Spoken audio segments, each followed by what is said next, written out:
Okay, so um, welcome to this problem-solving sessions on database management systems. Today we'll be looking at transactions, and transactions is actually one of the uh, most important topics for your exam as well.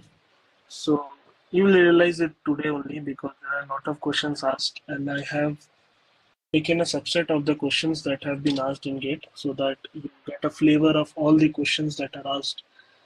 And the expectation is that you have actually studied about transactions and know the concepts. So because they if I teach the concepts, it will take more than one class. Although I will still try to give you a crash course, small crash course on transactions and try to explain the problems and how they are solved along the way. Uh, so without any further ado, let's begin. I'll give you the way to solve the problems that will help you to solve questions in the exam. Okay, so first of all is the first important. So I've divided this lecture across three different topics, subtopics. One is called, okay, sorry. So before I begin, this was one of the questions that I had given long back in my previous class. Uh, and the expectation was you guys will actually try this question out and give and try to answer. So what is the answer? Anyone who wants to answer, who has tried this out? What is the answer to this question?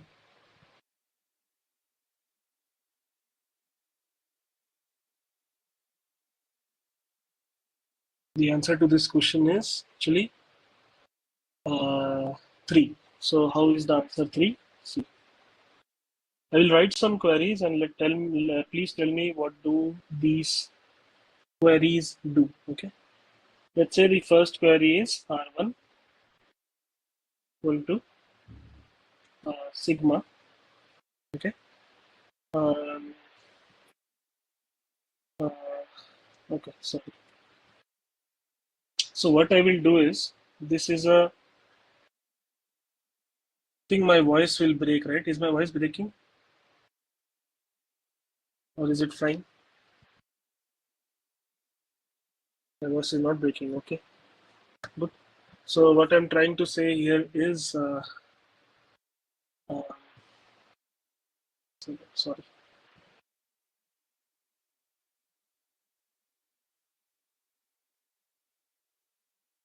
Okay. So yeah. So let's say this relation that is given person. I will take 3 instances of the relation. Okay. 3 instances meaning there will be uh, let's say R1, which is the same relation. Okay.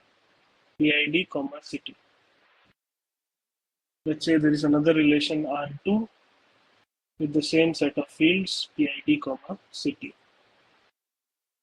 Okay. Let's say there is another relation R3. So I've just taken 3 copies of the same relation. Okay, I've taken 3 copies of the same relation. Now, what will so let, first question is tell me how this.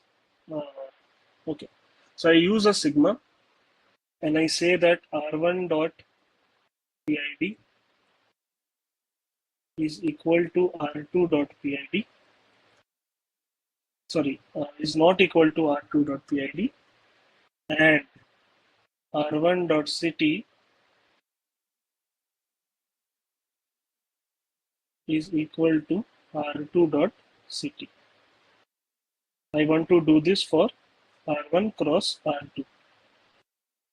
Can anyone tell me what does this command do? What does this relational algebra expression do?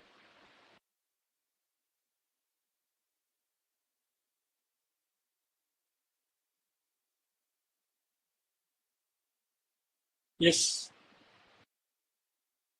What does this relational algebra expression do?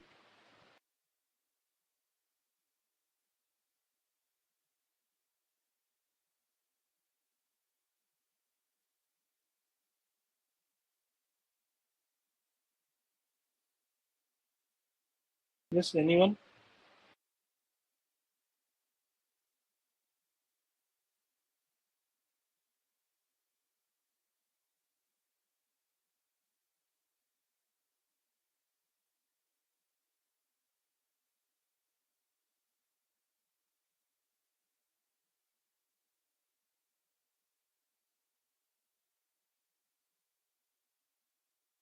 Let's say this is a new relation. Let's call it RS. What does this command do? So what is sigma? Sigma is a selection operator.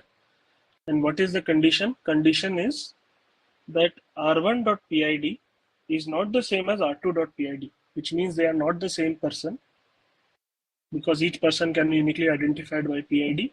If I'm saying R1.pid is not the same as R2.pid, they are not the same person, but they belong to the same city. Okay, this is matching two people with the same city.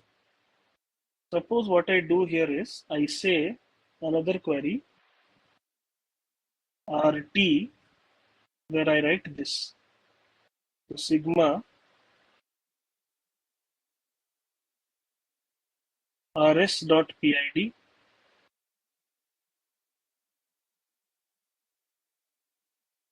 is not the same as r3.pid and rs.city is equal to r3.city. Let's say I join the tables rs cross r3. What does this command do? Once I have matched two people in the above command, which is the relation rs, rt ensures that I am matching rs.pid should not be equal to r3.pid because they should not be the same person and they belong to the same city. So it's like you want to compare three different people. All the three different people don't have the same PID. You can also say this. So even this is extended relational algebra, but still I will explain you because uh, extended relational algebra is also there in your syllabus. You can say it like this also.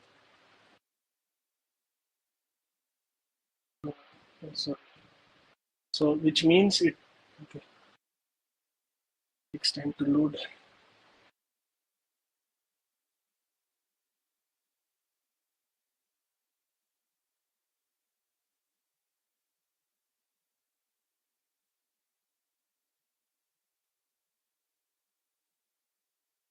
Okay, so what I meant to say was I could also write it as like this. So sigma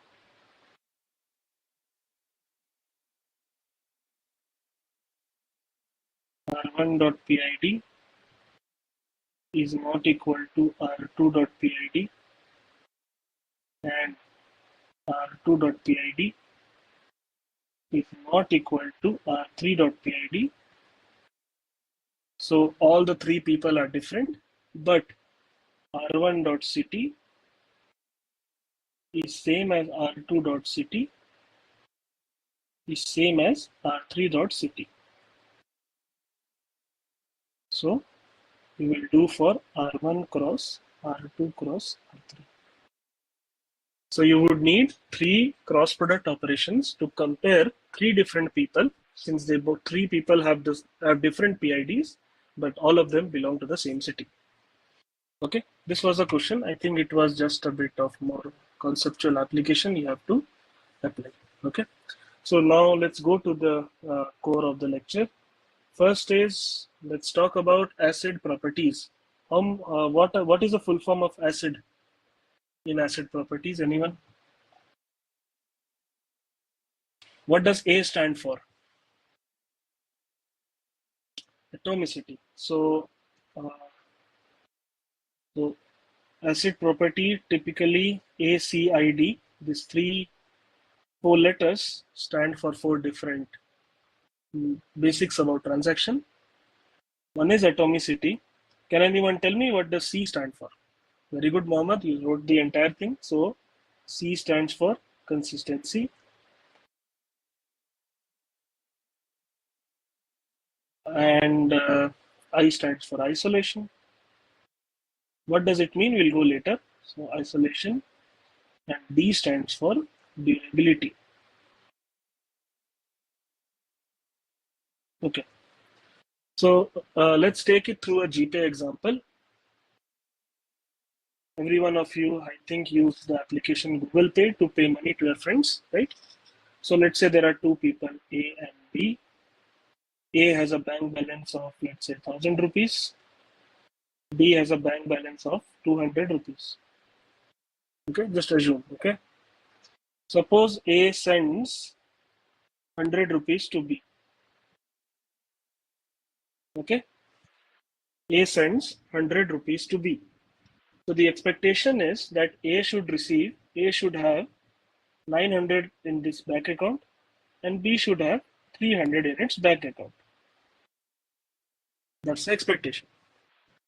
Suppose what happened was, when A tried to send value to B, money got deducted from A, but to B it did not get credited and the system crashed in between. And this is the state of the transaction. Which conditions of asset properties am I violating if it happens? If this is the final result? Am I violating atomicity? Am I violating consistency? Am I violating isolation? Am I violating durability? Jigya is saying consistency. Okay. So why consistency?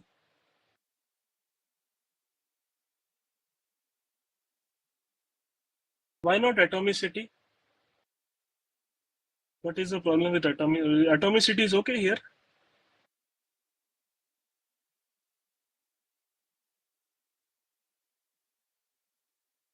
So what you mean by consistency is that if the, let's say the sum of the value is 1200, that money of A plus money of B is 1200. After the transaction, the money of A plus money of B should still be 1200. It should be consistent.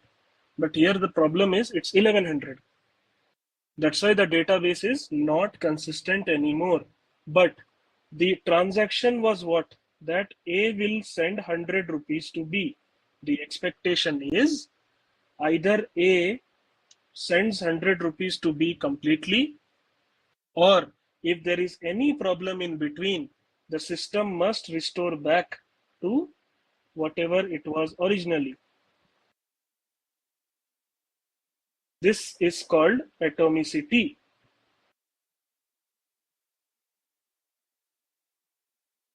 Is it okay? Okay.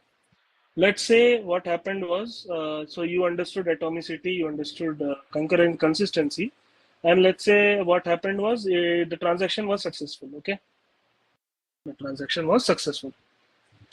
Let's say GPay servers crashed. Here, what happened was GPay's, sorry, let's say both of you maintain an HDFC bank account, and let's say HDFC's server crashed.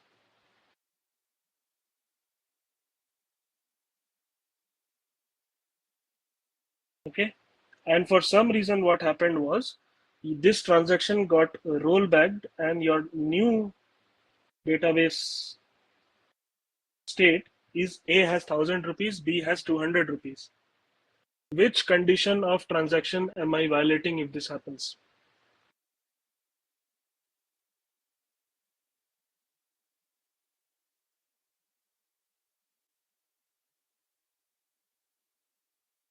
It's consistent, the transaction is consistent. So previously the value was 1200, it's still 1200 even after the system crash. So the transaction is consistent, right? It is consistent. It is atomic as well. So if you see, if I roll back the transaction and I come back to this state where A was having 1000, B was still having 200. So it's back to what we were normally. Is the transaction durable?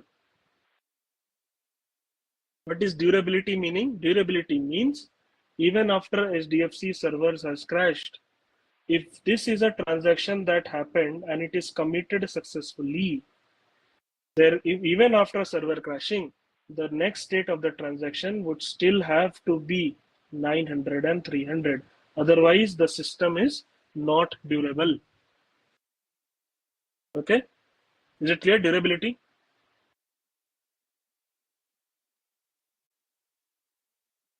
Okay. let's say there is okay. So let's say there is someone, okay, there is some person who wants to track the bank balance of A, right? Let's say A's father wants to track how much money this guy is paying every day or getting every day. So he wants to track. Okay. This guy, that person, he looked at the bank balance on date X, okay, and saw that the bank balance is 1,000. Even he is trying to execute a transaction, which is to read the bank balance of A. Tomorrow, let's say someone stole account from A and some attacker, there is C. He took some money from A and the balance became 800, while the balance of C became 200. It was zero earlier, so it became 200, let's say. C took money from A. Now, when later on, when A tries to read the value of X, so sorry, X tries to read the value of A again, A's bank balance, what is the value he will see? 800 or 1,000? We'll see 800 because later on he will see the value as 800. Now, this is not expected in a transaction because every transaction should work in isolation. And if there is any event that occurs, it should not be, it should be captured properly. Okay, that's what it means. It should be captured properly. Okay, and there should not be any intermediate state problem. Okay, if for example, A, let's say, wants to tell B that, hey boss, I'm sending you 100 rupees. Later on, you give me back. Now the problem is A is now seeing 1,000 again. So at this point, X, if it tries to see, it will see the value as 900. This intermediate state is not allowed. A should not see the X should not see the intermediate state. X should only see the final value of the transaction after it has been processed. Okay, that's isolation for you. Now, these four acid properties, according to them, there were some questions asked in GATE, starting from the first one, which is this.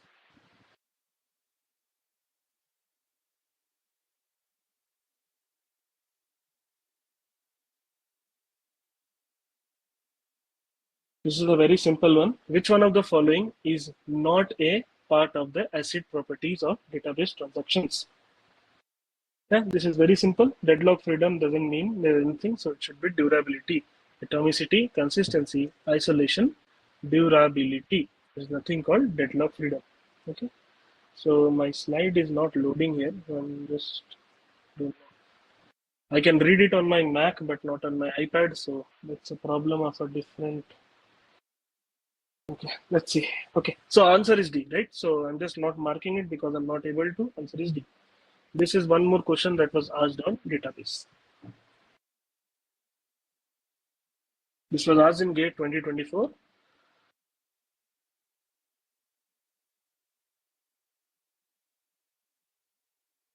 I just explained you the thing, right? Even if the system crashes, the transaction value should persist.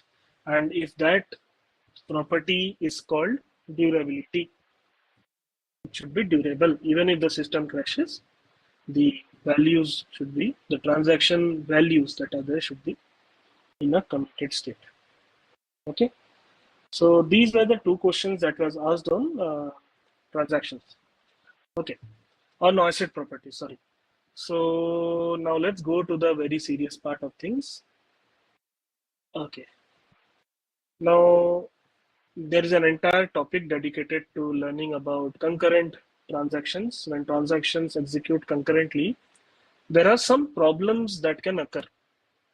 So let's first ask you guys. So what are the problems that can occur for transaction if two or more transactions are executing concurrently? What are the problems that you know about? One of them could be called, there's something called dirty read. Have you heard about dirty read? Yes. Okay. What else? One is dirty read. Okay. What else? Lost update. What else?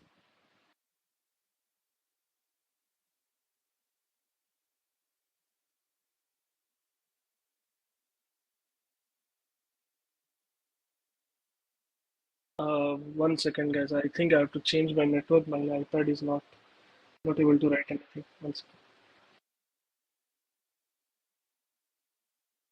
I'll change my network and come. Sorry.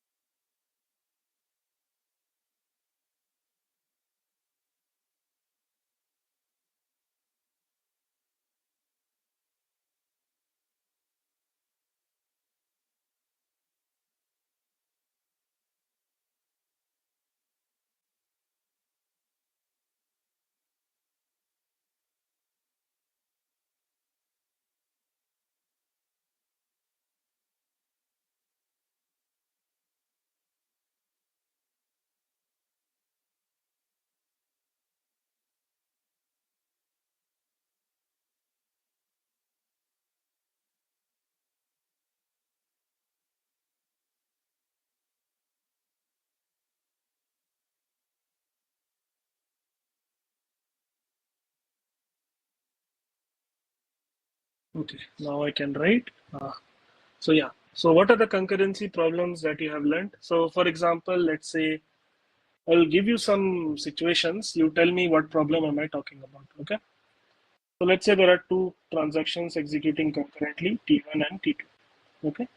And what happens is T1, let's say, reads a data value A. Okay. And then let's say it writes the value A. So it writes to the data item A. It reads the data value A, then writes to the data item A. Let's say T2 reads A. Okay. And then T2 writes to A. So what is the problem that is in this schedule? So this is called a schedule because it specifies the order of operations that happen in the transactions, and it goes from top to bottom. So first T1 will execute read A, T1 will then write to A, then T2 will read the value of A, T2 will write the value of A. Now, can you tell me what is the problem in this schedule?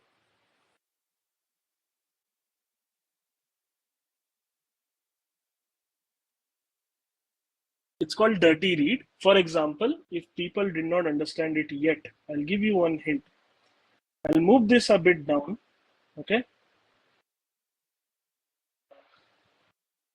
And then I will move this a bit down. And let's say I add a read A here, okay? Let's say the value of A initially was 0, okay? What is the value that is read by T2 here? What is the value read by T2 here? 0, right? It's simple, 0. What is the value read by T1 here? 0 only, right? I mean, just read, right? Done nothing with A, right? It's 0 only. Let's say T2 writing means it increments the value of A. So what is the value that T1 is writing to A? What is the value of A after this statement? It will be 1. What is the value read by T2 here?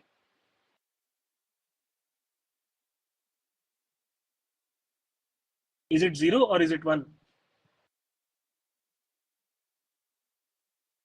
Think carefully. The value is 1 because I have updated the value of A here as 1. Just after that, if I try to read, the value of A is 1. Have I committed T1?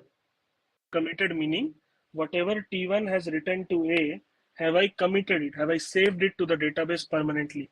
Have I done that? Can you see a commit written anywhere here? No.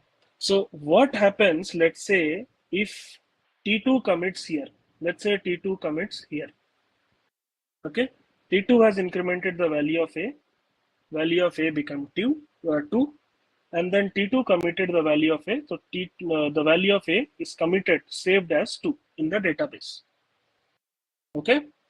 Let's say what happens here is T1, something happens and T1 has to fail. T1 has to fail or T1 has to abort. Okay. Now T1 tries to abort the transaction. That means this value, which is capital A, was 1, and since T1 made it 1, T2 read the value as 1, T2 made it 2, and T2 committed the transaction. Understood the problem? If T1 fails, if T1 aborts, so T1 was written the value of A, updated the value of A to 1. Okay. Now this updated value of A, which is 1, is read by A before it was committed. And this is a big issue in a database, because if T2 commits, T2 assumed that the value written by A is final, done and dusted. It's a final value present in the database. So T2 said, boss, it's okay. And what happened was T2 tried to write the data value 2. Now, for some reason, if T1 failed, T2 has committed the transaction and the schedule became irrecoverable.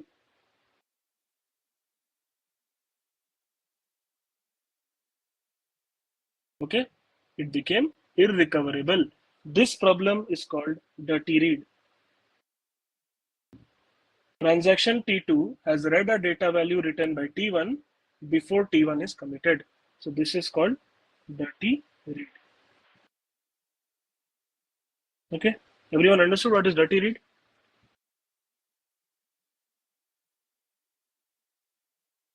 Yes. Okay.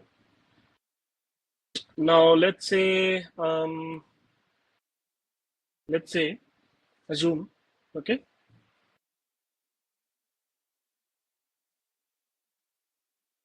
I'll write here on the side. There is T1, there is T2. T1 reads the value of A. Okay. T1 then writes the value 10 to A. Right of A, I'm just writing it like it's writing the value 10 to A. T2 reads the value of A. Sorry. So T2 directly writes the value 20 to A. Okay. And then T1 tries to read the value of A. Okay. So first, let's say assume the value of A was 0. What did the value read by T1? What will be the value read by T1? 0. After this, what will be the value of A?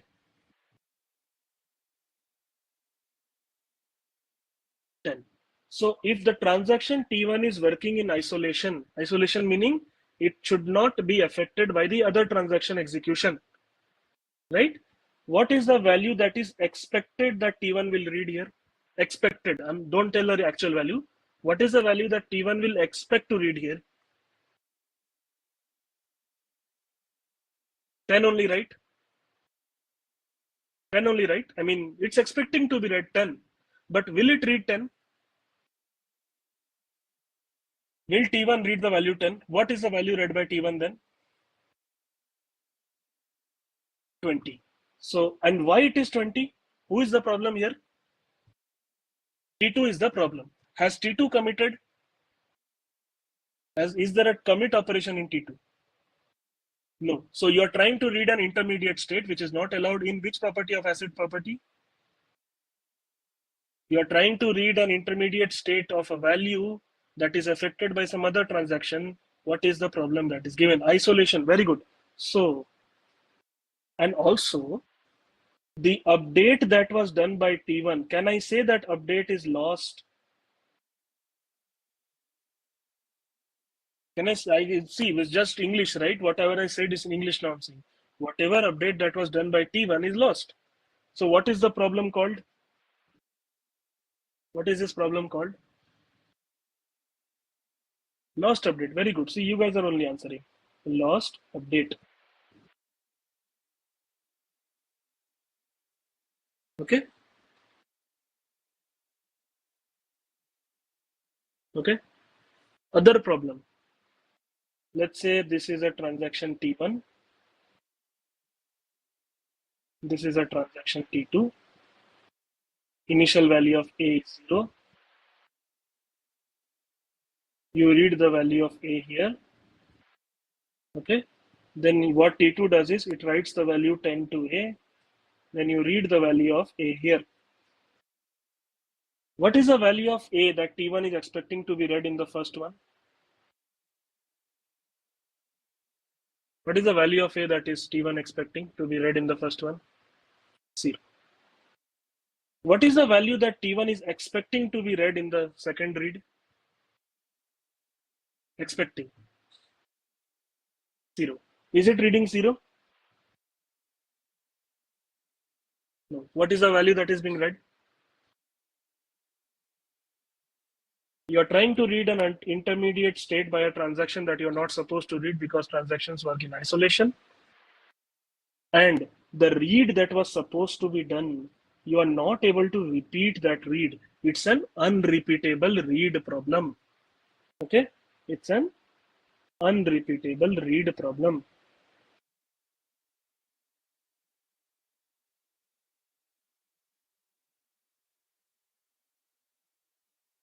So first of all, many people don't even understand that why is it a problem? Many people think, boss, it's okay, right? The time flows. First you read the value of A, it's 0. Then A writes, then T2 writes A as 10. And then you would expect the value of read as 10. Did you understand the problem? By the flow of things, it looks like everything works okay. But do you understand what is the problem? Which property am I trying to violate here? Is that part clear?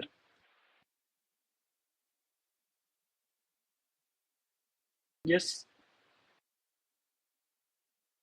You're violating isolation, right? Everything is revolving around acid property. Every concept of transaction, if you deep down, if you study it very deeply, will always be ranked as an uh, acid property problem.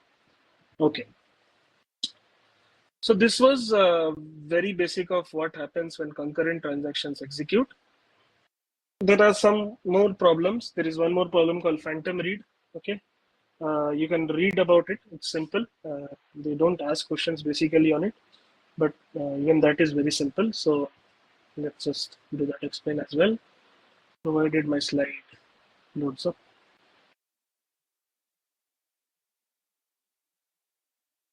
Okay. So yeah, so let's say there are two transactions, T1 and T2. Okay. You read the value of A. Okay. Now what you do is you actually deleted the value of A from the database. Okay. Now you again try to read the value of A. Okay. Now, as you know, databases are smart. When you try to read the value of A here, it will try to cache it. It will cache it. So that later on, when you try to read this value of A, you will get it from the cache and you won't actually go inside the database. Now, when you look in T2, it tries to delete the value of A. So the value is deleted from the database.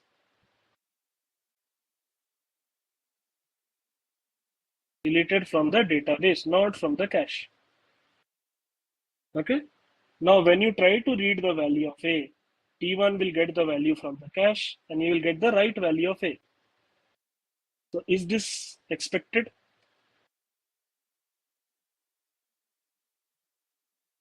Is this expected?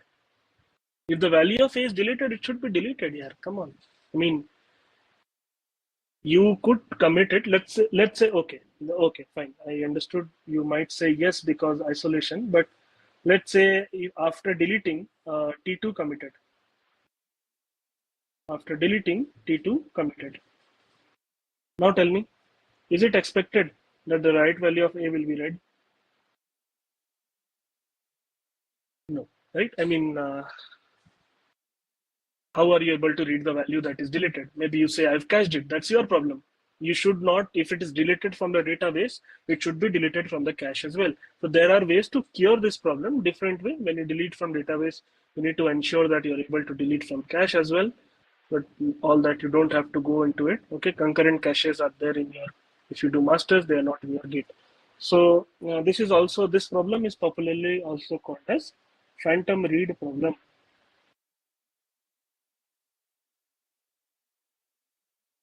Okay. Okay.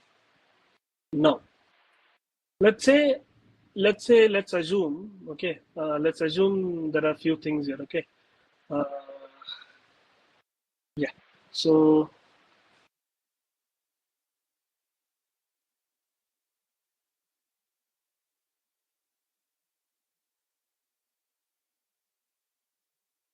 okay, now as you saw that we looked at some schedules, right? We looked at some schedules, which is there are multiple transactions and the transactions are executing operations in an order. T1, let's say there are a set of transactions from T1 to Tn. All of them are executing some instructions. And uh, yeah, just 1 second, guys. I think.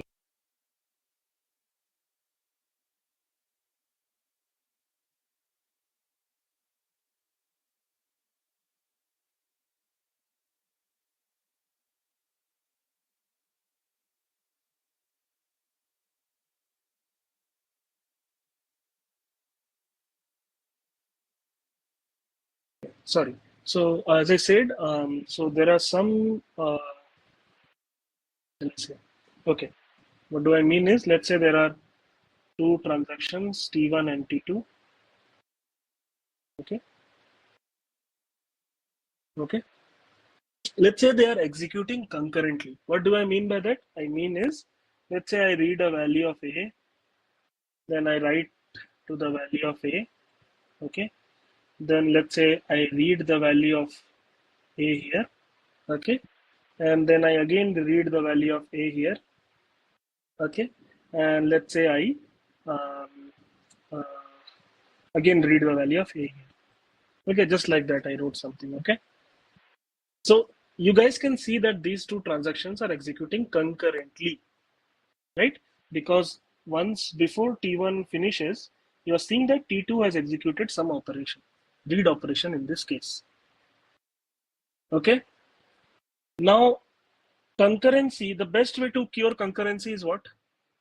Just execute things serially, right? Let's say I execute things serially and I execute them like this. I read A, I write A, then I read A. This is one transaction. Then I read A, then I read A. Basically, what I did was I just swapped these two operations. So this read came here, this read came here. This is what I did. Okay. Now, can you tell me, will the behavior of the transaction change if I execute it like this or like this? Is the behavior the same in the both case? Yes. Is the behavior same in both the cases?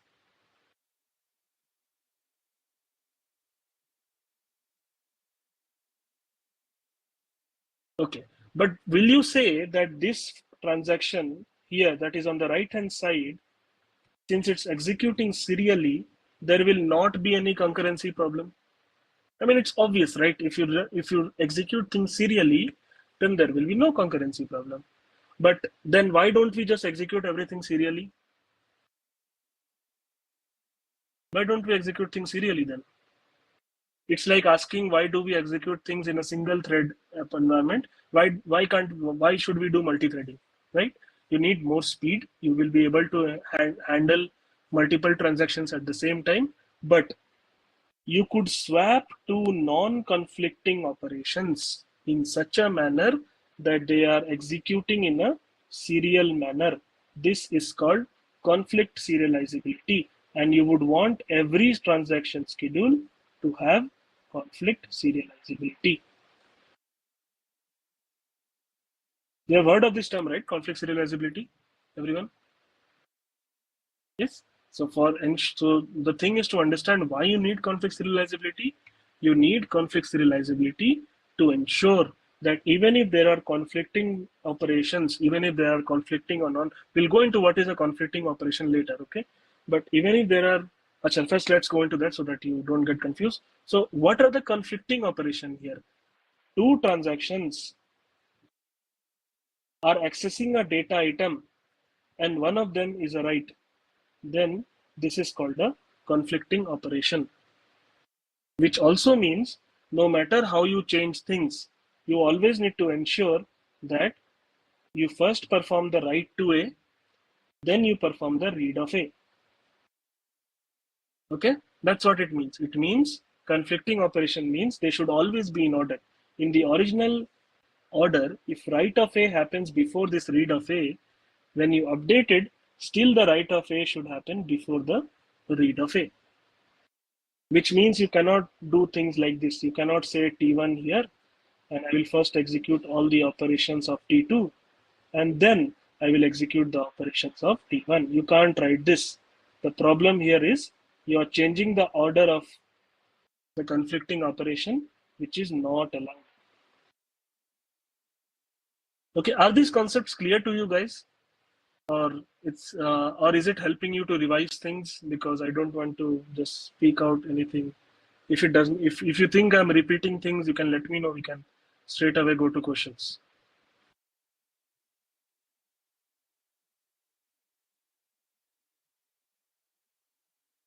Are these helping you to revise things, or should I continue, or should I go to the questions directly?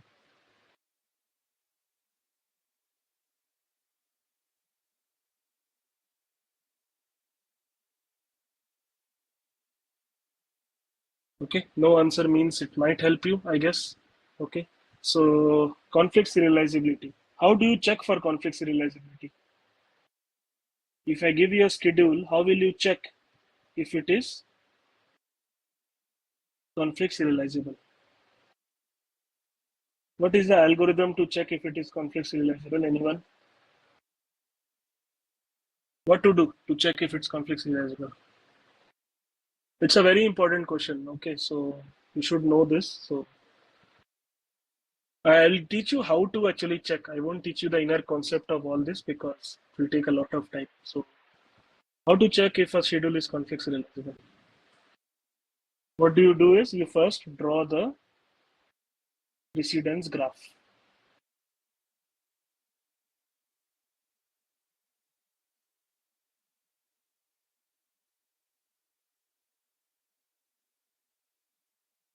Okay. And if the precedence graph contains cycles, then it is not conflict serializable. Okay, now how do you draw the precedence graph? I won't take examples. We'll just straight away go to the questions that are there in the gate regarding this. If the slide loads.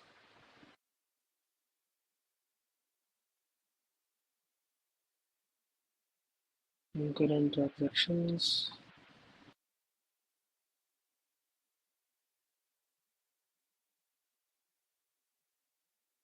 Okay.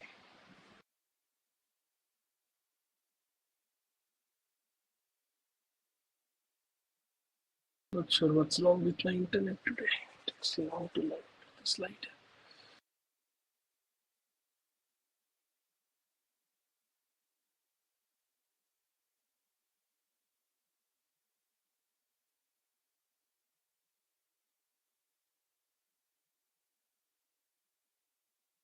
Okay, so look at this question that was asked in GATE 2004. They are asking which of the following is true about the schedule S. Okay, now can you point me out the conflicting operations? What are the conflicting operations in this transaction? Is this a conflicting operation? Okay, iPad. Okay, so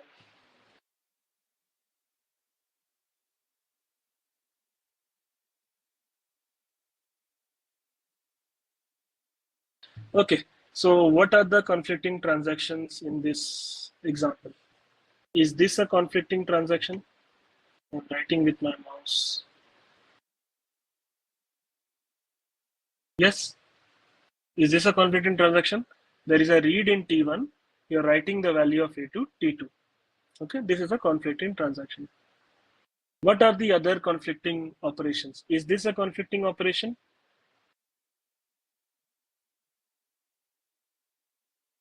Yes.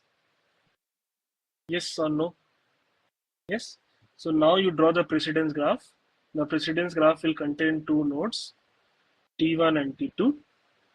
And since T1, there is a conflicting operation to T2, there will be an edge from T1 to T2.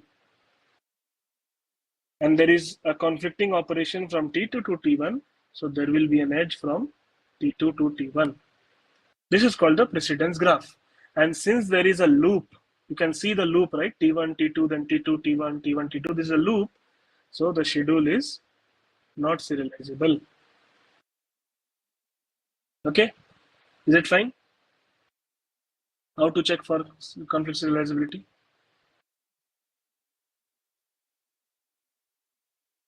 Yes. Okay. Okay. Sir, I have a doubt. Yes. In T2 there is Yes. right of A, and in T1 also there is right of A. Even that is a conflicting operation. Yeah, yeah. Was that the doubt? Yeah, that was the doubt. Yeah, so, but basically you need an edge from T2 to T1. Okay. So either you can get this edge from here or get this edge from here. But that's okay. Even this is a conflicting operation in that case. Right, Jigya? Read B, write B, write B, write B. Right? But you only, if you found just one, so that's enough, right? You can draw the edge. Okay. So this is about, uh, right. So this is the GATE 2004 question on. So it's very simple, right? You just have to see there is a cycle. Okay. And uh, okay, so I will go into serialize it. So okay, I'll go to this later. For now, I'm just trying to tell you what is conflict serializability. Okay, and the answer is actually it's not serializable. There is one more type of serializability called view serializability. I'll go to that later. Okay, I'll go to that later. Don't worry. So this is about this. Now look at this question that was asked in GATE 2024. Right, very recently it was asked. I just some right. So Uh, uh, so here is the thing. See, what you try to do here is, so R1 of Z means in T1, you try to read the value of Z. So what you have to do is you have to write the schedule first. So let's say I write the schedule like this. Uh,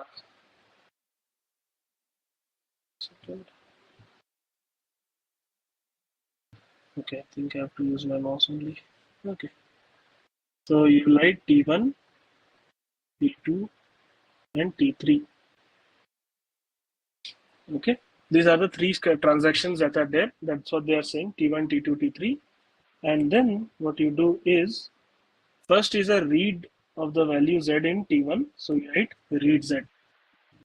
Okay. Then you have a write to the value of Z. So there is a write Z. Then you read the value of X in T2. Then you read the value of Y in T3. Then you write the value of Y in T3. Then you read the value of Y in T2. Then you write the value of X in T2. And finally, you write the value of Y in T2. This is the schedule, right? Everyone understood how do we write the schedule? Is there any doubt with the schedule writing? No? Okay.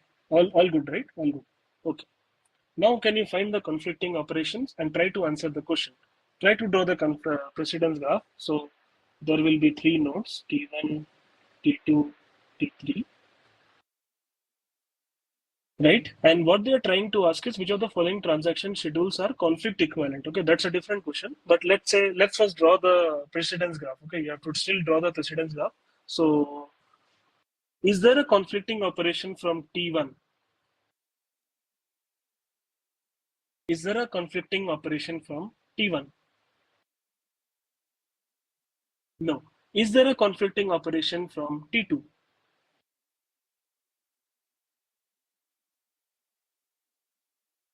Is there a conflicting operation from T3? Yes, right? Very clearly you can see there is a write to Y and a read to Y, and that's enough. You can also say read of Y, write of Y, that's fine. Okay, you've got one, that's enough. So it means you will always have to ensure that T3 executes first, then T2. Is this point clear, everyone? That you will always have to ensure that T1 you can execute whenever you want. It's fine because T1 has no dependency, but the conflict exists between T3 to T2. So if you want to execute things serially, you will always have to ensure that T3 is first executed, then followed by T2. So now can you tell me what are the answers? This is a multiple select question. Is option A correct?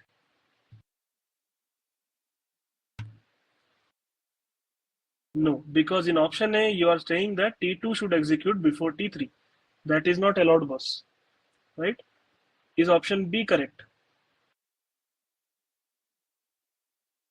Hey, look carefully. T3 is executing before T2. That's allowed, right?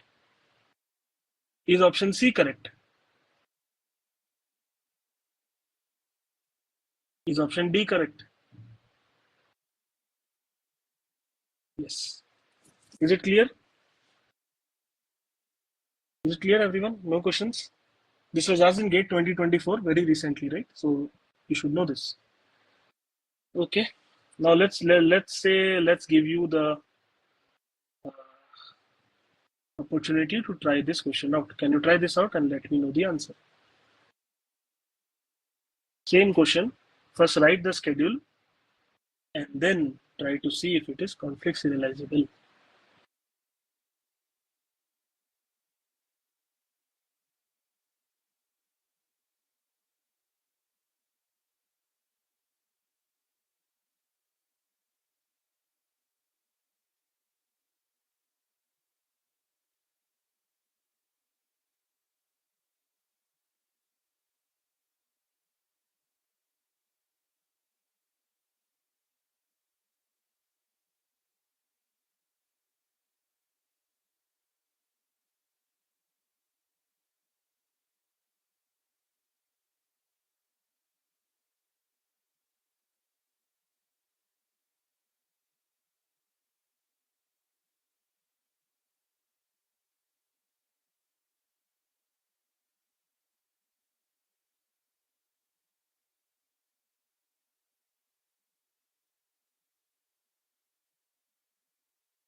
Yes.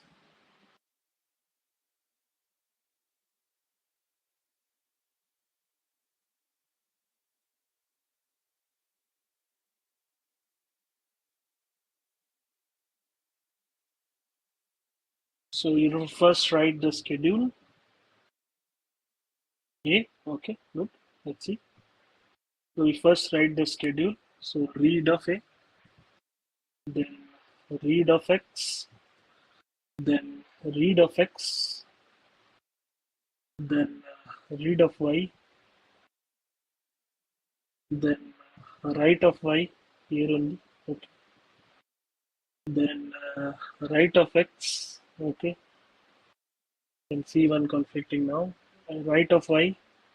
You can see another conflicting now. And read of Y. Okay, this should be the schedule you might have been getting, right? So, what are the conflicting operations? Is there any conflict from T1?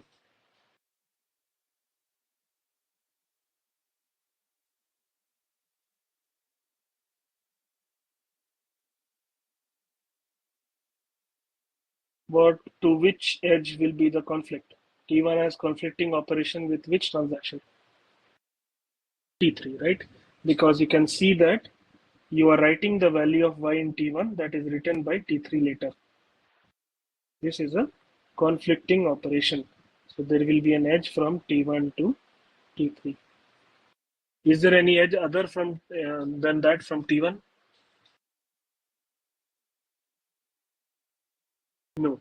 So you kind of have to always ensure that T1 executes before T3. That will eliminate your option D. Okay, you guys can see that because option D says T3 should execute before T1. That is not allowed. Okay. Is there any conflicting operation from T2?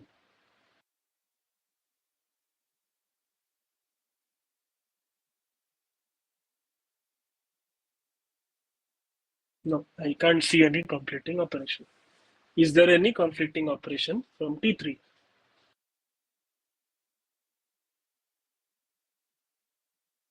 Yes. To whom?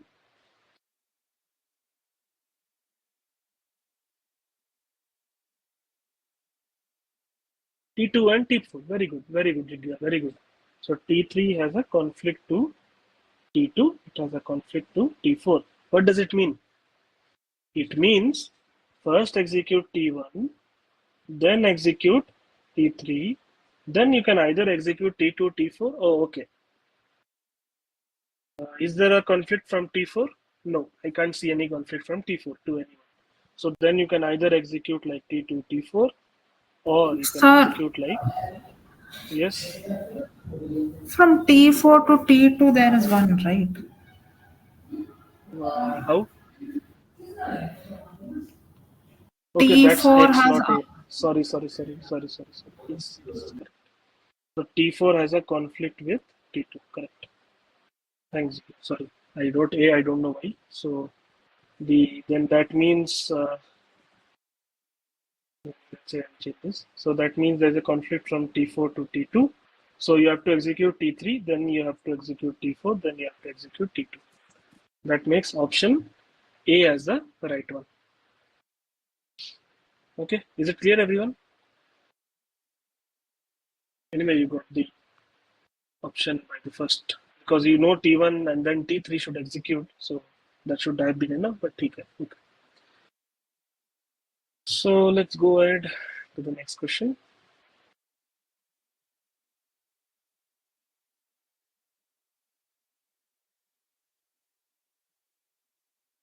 If it loads.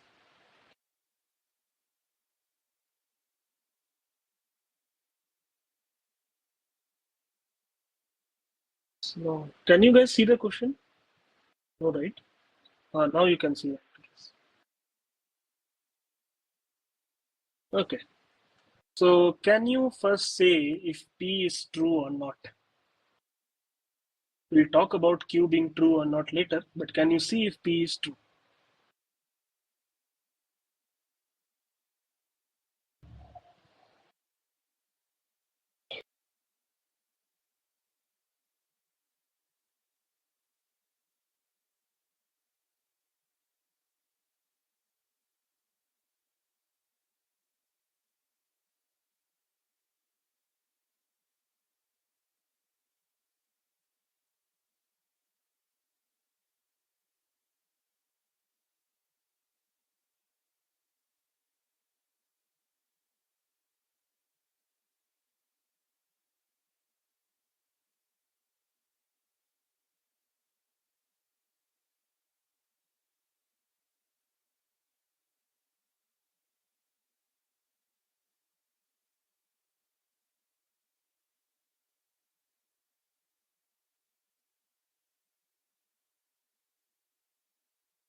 Yes, is P conflict is S conflict serializable?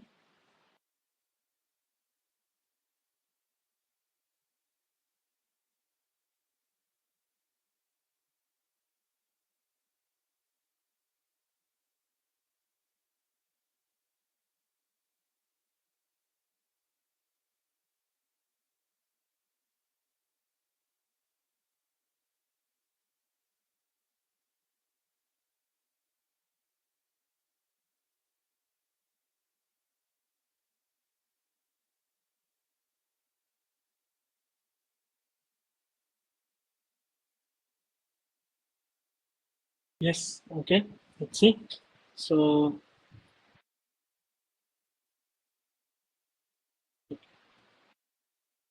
I have T1, T2, and T3.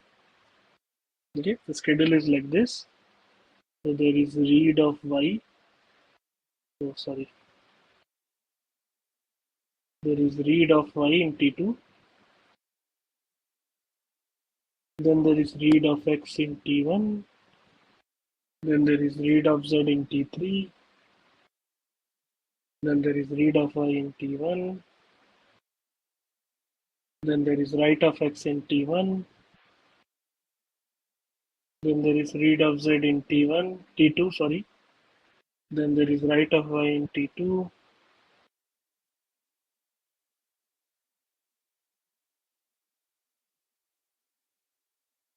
Then there is read of X in T3.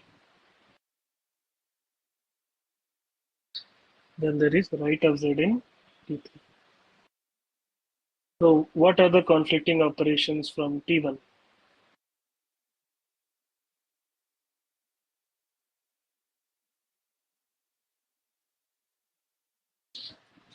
Is there a conflicting operation from T1? I can see one. I can see there is from T1 to T2 because of this. And also I see there is from T1 to T3 because of this. So T1 to T2, T1 to T3. Good. Is there any conflicting operation from T2? I can see T2 to T3, which is read of Z, write of Z. So T2 to T3, there is a conflicting operation. And from T3, I don't see any conflicting operation. Right? So this schedule does not have a cycle. The schedule is conflict serializable. Now to check if S is recoverable or not, the algorithm is like this. Is there any dirty read? Is there any dirty read?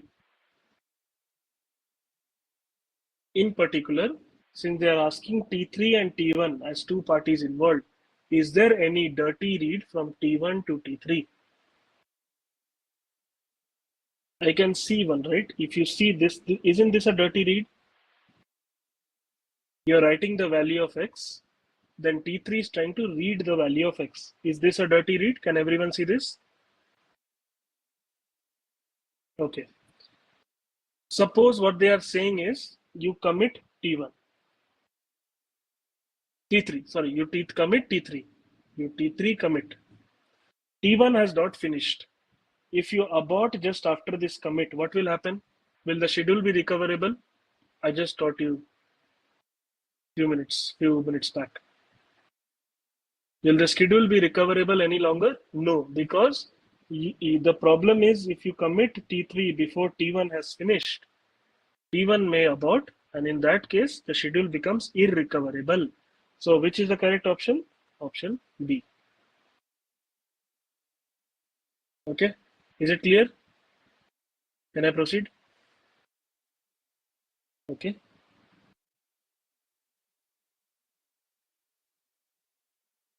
yes. Can you try this on your own?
Okay, yeah, sorry, I think the option is a bit incorrect. Okay, so there's an error in copy paste. So there is only four options.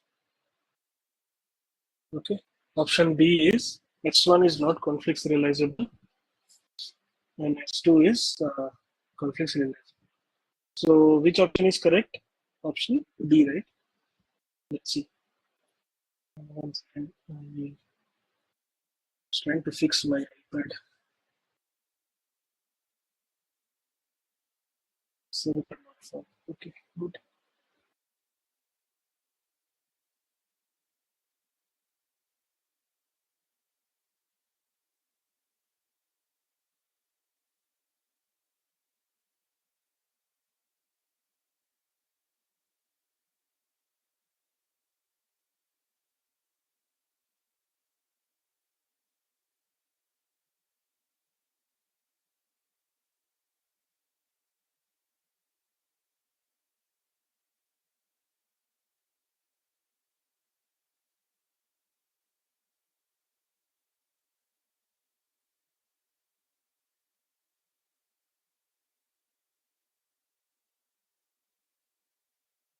Okay, I think the answer is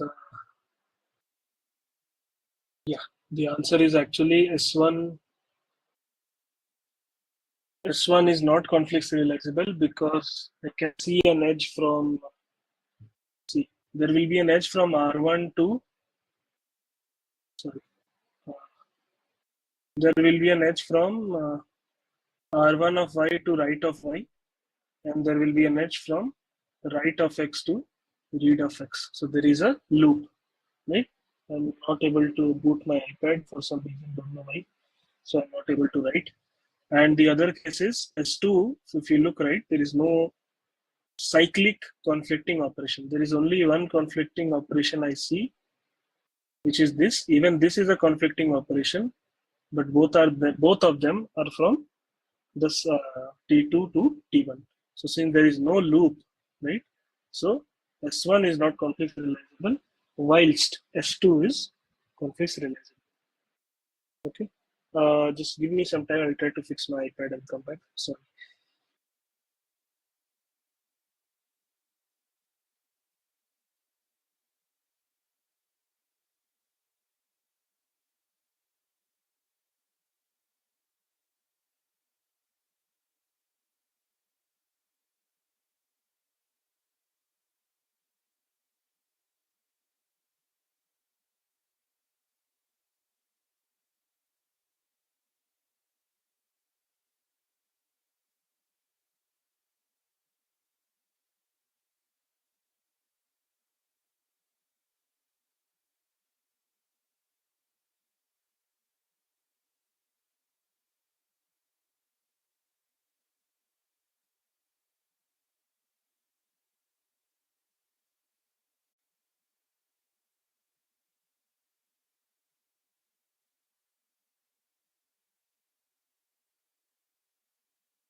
Okay.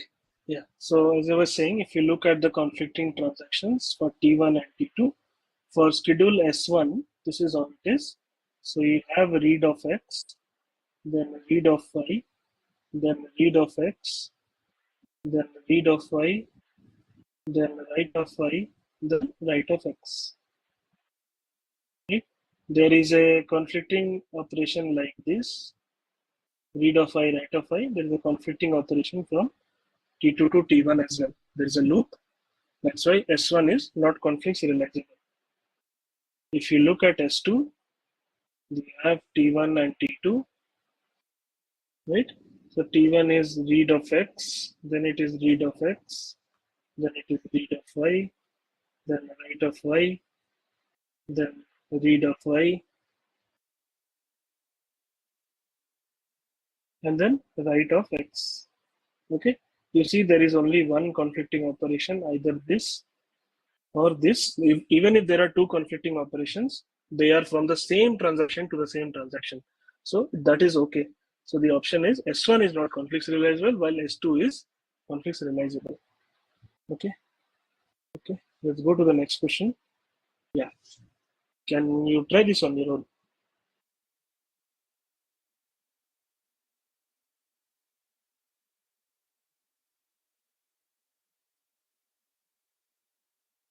Can you guys see the slide?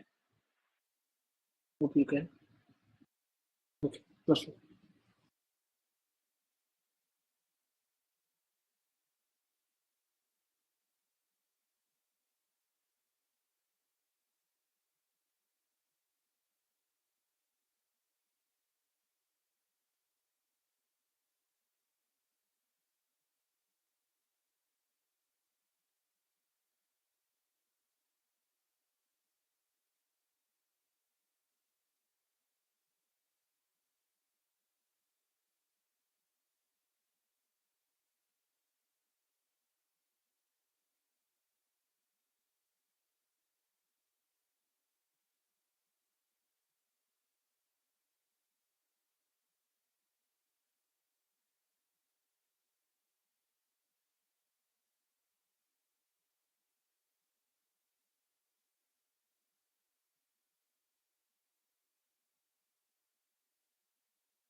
Just one small hint.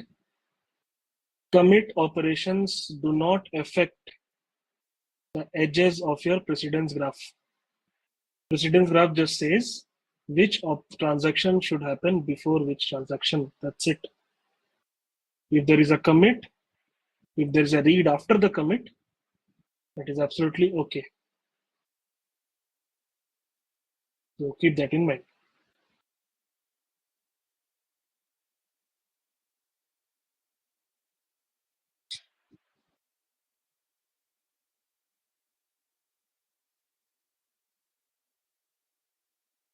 Okay. What are the edges from T1? I see only one, right? T1 to T4. What are the edges from T2? T2 has an edge to T3. Also, T2 has an edge to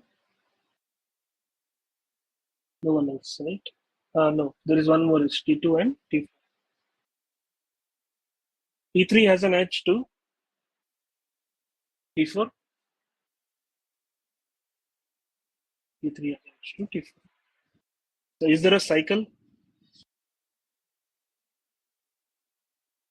Is there a cycle? I can't see a cycle. Can you guys see a cycle? T3 also has to T1, is it? Okay, sorry. T3 will also have to T1 because of this right X and right X. Okay, is there a conflicting, so is there a cycle in the graph?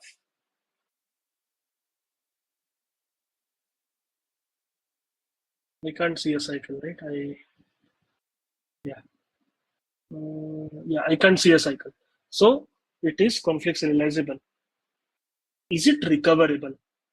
To find that out, find out the dirty reads. Okay, this is one dirty read. Yes. Sir, will there be an edge from T2 to T1 also? Why do you say so? Because of this, right? Read right. Yes, yes, yes. There will be, sure. So there is a cycle, right? No, I don't see a cycle still. Right? So yeah, there will be an edge from T2 to T1 as well. Thanks, Jigya, for the tip. Yeah, as I was saying, yeah. So there's a dirty read from T1 to T4. You guys, every one of you can see that. There is also a dirty read from T2 to T4. Can you guys see that?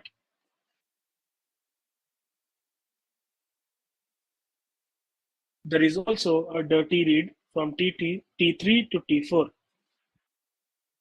Okay. Now let us focus on this read of X. Either this read of X is reading the value from this write, or it is reading from this write. Okay. Look at the fact that are the transactions committed before it is read? Yes. So it's okay. Now look at this dirty read of 5. This is reading from this write. Is the transaction committed? Yes. Right? You can see the transaction has committed before the read happened. So this is recoverable.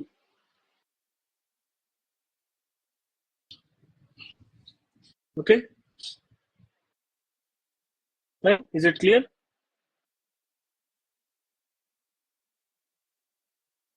Okay.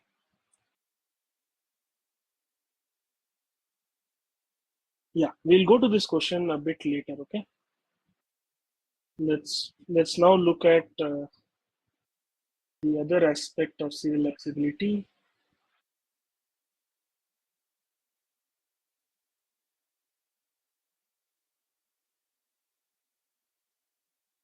Okay.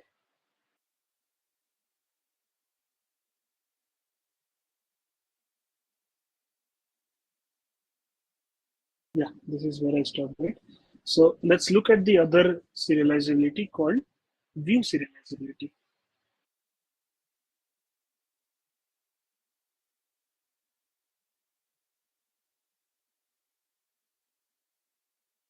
Okay. Now I'm actually not explaining you what is view serializability and how it works. I will only teach you how to check view serializability. First of all, this thing goes like this. So a schedule can be conflict serializable.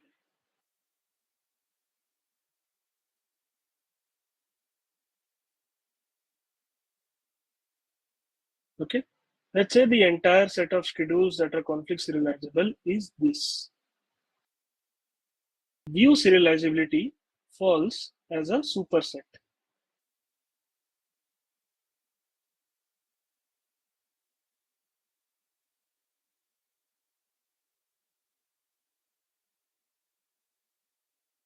Okay. View serializability falls as a superset. What does it mean? Can I say if conflict serializability is true, can I say it is view serializable by looking at the Venn diagram? Can I say this? Okay, I can say this, right? Now, here is the thing. Uh, One second. Now, if the schedule is not conflict serializable, if the schedule is not conflict serializable, it may fall in somewhere here.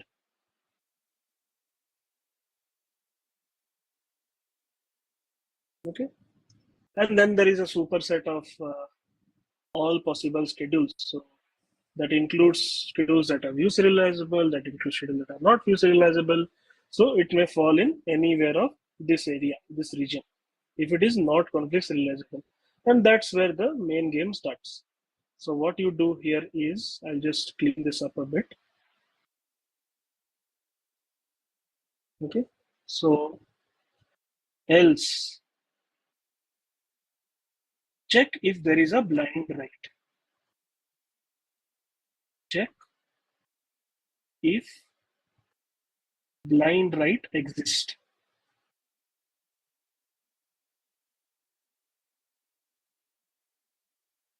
If a blind write exists, then the schedule is ultimately, immediately you can say it is not view serializable. Now, what is meant by blind write? Let's say there are two transactions. T1 is reading the value of A, then T2 is writing the value of A, and then T1 is reading the value of A. Let's take this schedule. Okay, sorry, let's say T1 is writing to the value of. Achha. Now focus on T1. Is there a read before the write? You can see that, right? The T1, when it tries to write to it, there is a read before the write. Is there a read before the write in T2? Can you see any read before the write in T2? No, it's just a write. It's just a write in T2. So this is called a blind write.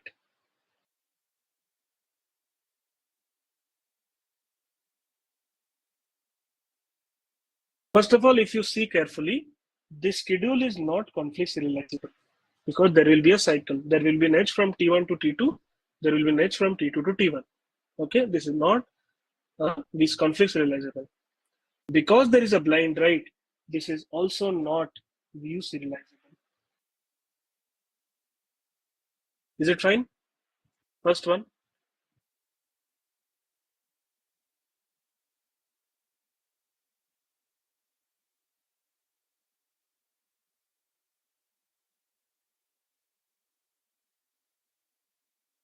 Okay.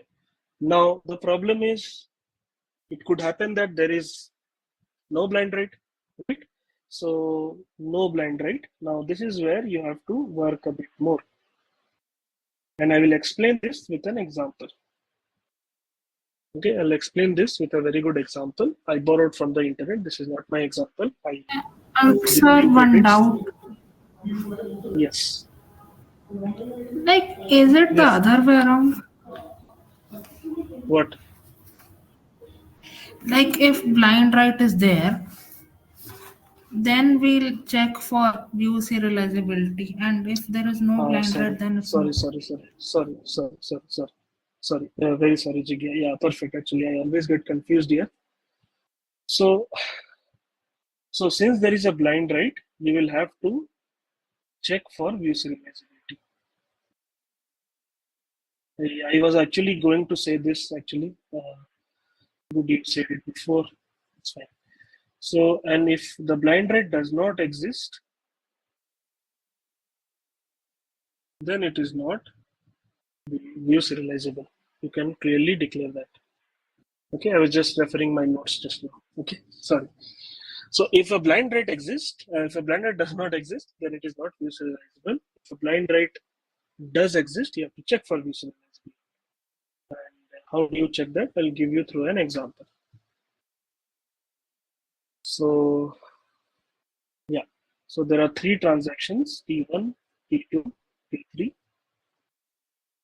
T1 reads the value of A, T2 writes to the value of A, T3 reads to the value of A, T1 reads the value of A, and then T3 writes the value of. As you can see, this is not conflict serializable, right? You can actually calculate, you will see a cycle from T1 to T2 to T3, back to T1, T1 to T2 to T3, back to T1. That's the precedence graph that you will get. So this is not conflict serializable. And as you see, there exists a blind write. Since there exists a blind write, you will have to check for view serializability. Now, to check for view serializability, you have to follow these steps. You have to draw another precedence graph, but this precedence graph will be slightly different. So you have your edges T1, T2, and T3. Now, who is the transaction which is reading the value of A first? It is T1. Everyone can see that, right? T1 is a transaction which is reading the value of A first, and it is updated by T2 first. The first update to this data item A is done by T2. So you will also have to ensure that first T1 reads the value of A, then T2 will write to the value of A. Okay, is it so far so good?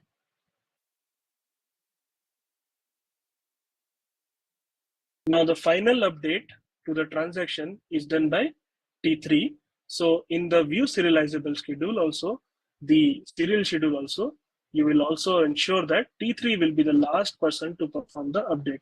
So you want to ensure that This is the order being followed. T1 should execute first, then T2, followed by T3. So what are the two things I checked? I checked who is the first person reading the value of A. It's T1. Who is the first person updating the value of A? It's T2. So I add an edge from T1 to T2. Second thing is, who is the transaction which is updating the value of A last? It is T3. So you have to ensure that in the serial schedule, T3 will be the last one to update the value of A. So there will be an edge from T1 to T2. And if you now try to find the order, it will be T1, T2, T3. Since you could find a serial schedule, that will kind of tell you that this schedule is view serializable. Okay. Okay. I tried to fumble a bit in past, so forget that. But I hope it's clear, right? The idea should be clear to how to check for view serializability. This is basically the algorithm. If it is conflict serializable, just declare it is view serializable. If a blind rate does not exist, declare it's not view serializable. If a blind rate exists, you have to check for view serializability. And how to check for view serializability? You have to draw an updated precedence graph where you check those two conditions. One being whoever read the value of A first, and then whoever writes the value of A first should be the same in the schedule, and whoever updated the value of A last should also be the same in the schedule. Okay. Okay. Now there was only one question that was asked involving view serializability, which was this, right? They are not asked whether it is conflict equivalent. They're saying, is it serializable or not? Which means we checked for conflict serializability. We understood there is no conflict serializability, right? The schedule is not conflict serializable. Now you also have to check for view serializability. Now, if I ask you a question, is there a blind rate existing in the schedule? Is there a blind rate that exists in this schedule? There is no blind rate, right? There is no blind rate, right? So this schedule S is not serializable. Okay. So others are all about conflict equivalent.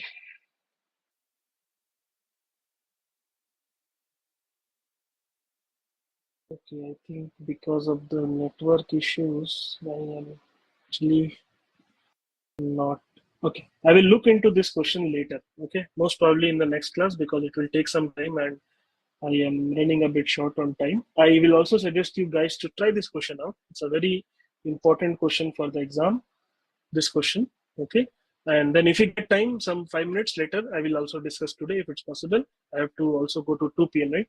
So that's why I'm just holding this one up. Okay.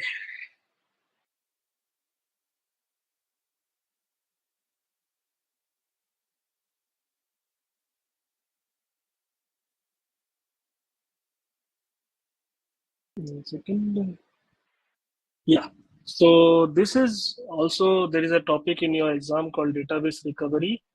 I actually couldn't find much questions. There was only one question in the exam, right? It's a full theoretical question. Okay. So still let's see if you guys have studied this part or not. So can you?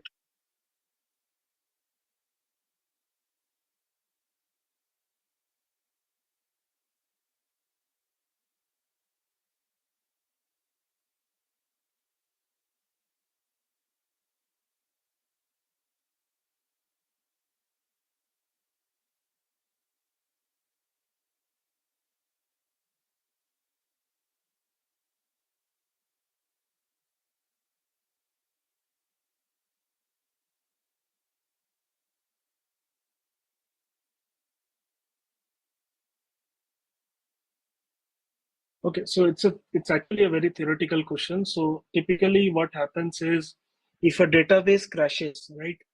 And what is checkpointing? Checkpointing is right, like for example, the database is at state S0. You make some updates to the database, and it is reached state S1. Checkpointing means, let's say, you save this state of the database, so that if later on, if it fails at this point, you can recover the database to state S1. That's called checkpointing. You try to save the state of the database by using checkpoint. Checkpoint is like saving. Okay, you save at a point. Later on, if there's a failure, you restore to that point. Now they are saying that checkpointing is not done. So what do you do? So what happens is whatever transactions are executed in the database, there is a log maintained. Okay. The log says what are the operations that I have to redo, what are the operations that I have to undo. And by reading the logs, the database can recover itself. Okay, by reading the log, the database can recover itself. It's theory. Okay, so just listen to what I say. So now the entire idea of this is it should be idempotent. What is meant by idempotent? If you apply this same redo and undo operation, this list 100 times, the result should be same as applying it one time. Okay, so if you are trying to recover and there is a crash again, the result should be idempotent. Okay, which means you can apply the same undo and redo list while recovering again. If this is true, B becomes false. Now, since I said if a log is maintained and the redo and undo lists are idempotent, so you applied 100 times, you applied 1000 times, the effect is same as one time, even option C will be correct. Can you see that? Because all the transactions that are already undone and redone will not be recovered again, which means whatever you have actually done, redone or undone, whatever the operations have you already done, undo or redo operation, you won't have to do it again. Okay, and certainly the database will not become inconsistent because, oh sorry, option C is, okay, sorry, I don't know what I'm saying. So option C says whichever transactions are already undone and redone will be recovered again, because that's what I'm saying. That's what I'm trying to say always, but I'm answering wrong. What I'm trying to say is the redo and undo list that is present in the log, even if you try to recover 100 times, the effect should be same as doing it one time.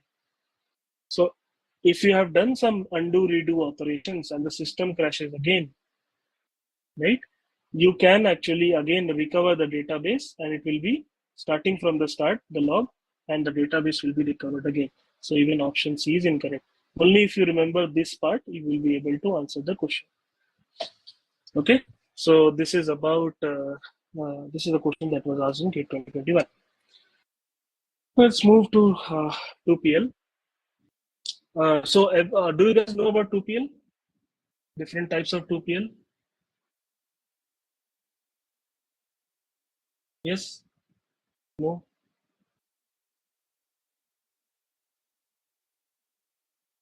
Not much. Okay. We'll look at questions and we'll try to explain you 2PL. Okay. I wanted to do sort of a crash course, but I don't think I'll get time. Let's see. Maybe it's taking time to load. What I will do is I will. Okay, 1 second. Let me see. Uh,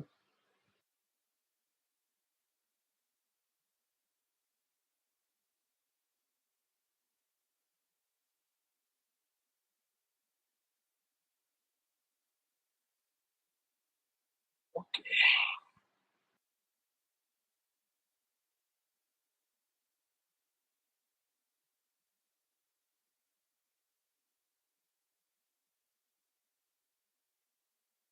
Okay. So I will just take a small crash course on 2PL. I'll just explain you about 2PL, and then if you get time, 10 minutes only I will take to explain you entire 2PL. It's simple only. Okay. Okay. Now 2PL and all was introduced to actually solve the problems of concurrency. First, let's look at locking based protocol. So there are two types of lock. One is called a shared lock, where if you want to just read the value of A, you take a shared lock. Okay, if a transaction wants to only read the value of A, it will take a shared lock. If a transaction wants to read as well as write to the value A, it will take something called an exclusive lock. Okay, this is called shared lock, and this is called exclusive lock.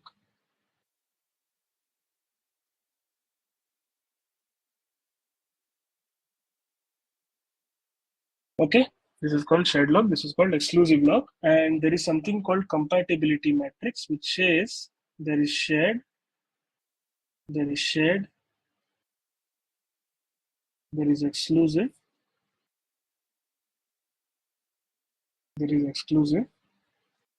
So if a transaction has acquired a shared lock and another transaction wants to acquire a shared lock as well, will you accept this request or deny this request? Let's first see if you understand these concepts or not. Have you guys studied about locking protocols? If not, we can look into it later in the next class.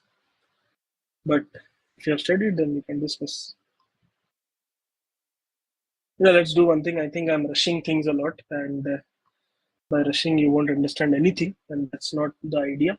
So what we'll do is we'll discuss about locking in the next class. In the last class, we'll discuss about locking. There is one more small topic called what is it called? File indexes. Okay, we'll look into that somewhat. Okay, that's not a very important topic also for exam because not many questions have been asked. Some indexing based questions are asked. We'll look into some formula to try to find out. So I'll get some time to discuss about locking in our next class. We'll discuss locking in our next class. Okay. Today I don't know why I'm trying to rush things. But okay, that's fine. Okay. Anything you want me to discuss in the next class that starting from the first lecture till today, is there any concept that you want me to take up in the next class, which you think you did not understand properly and you want me to explain it again?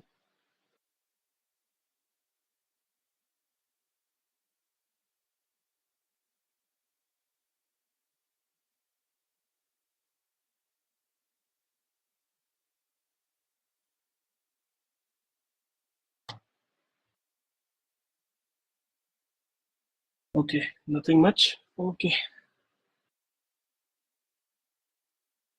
okay. Uh, let's do one small overview of everything. Yeah, that's a good idea actually. So that's my actually the entire thing. So in the next class, in the last 5 or 10 minutes, I will give you the most important topics that you have to study and also suggest you some ways of how you can revise your concepts. Okay. Okay. Yeah, thanks for the suggestion. I think that's a good suggestion you've given. I will consider that in the next class. Okay. Anything else?